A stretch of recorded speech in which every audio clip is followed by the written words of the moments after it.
Welcome back to Psychology of Humans. With Plotinus, psychology turns inward in a profound way. While earlier thinkers focused on ethics, behavior, and emotional control, Plotinus asked a deeper question. What is the self beneath thoughts, emotions, and identity? Plotinus lived in the 3rd century AD and is best known as the founder of Neoplatonism, but beyond philosophy, his ideas shaped how humans understand consciousness, inner awareness, and the experience of selfhood. Long before neuroscience or psychology, Plotinus described something remarkably modern: the observing self. Plotinus believed that what we normally call the self, our thoughts, emotions, memories, roles, is not our true identity. These are surface-level activities of the mind. Beneath them is something quieter, pure awareness. This awareness does not think, it does not judge, it does not react. It observes. Psychologically, this is a radical insight. It separates thought from awareness, emotion from identity.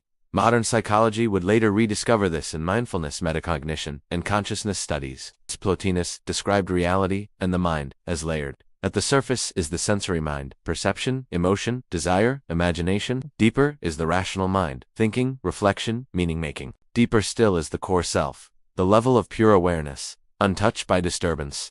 This layered model mirrors modern psychological models of consciousness. Plotinus believed suffering comes from misidentification. When we identify with passing thoughts, emotional states, external roles, social identity, we experience instability, because these things constantly change. But when we rest in awareness itself, the mind becomes stable.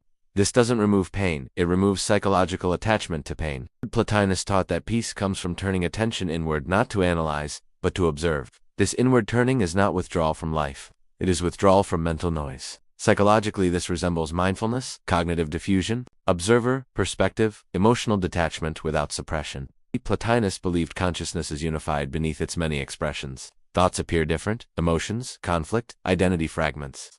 But awareness remains whole. This insight is central to modern consciousness, research, and trauma therapy, where reconnecting to a stable observing self reduces distress. Plotinus described psychological growth as an ascent, from sensation, to thought, to awareness. Not by force, but by attention.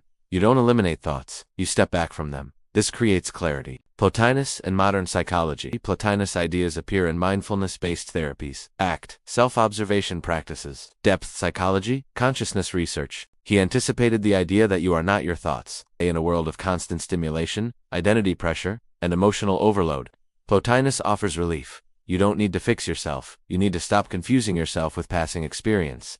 There is something in you that observes everything untouched. Final thought. Plotinus teaches that psychological freedom does not come from controlling the mind. It comes from recognizing what you are beneath it. When awareness is seen clearly, suffering loosens its grip. The deepest calm is not emotional control, it is self-recognition. Thanks for watching Psychology of Humans.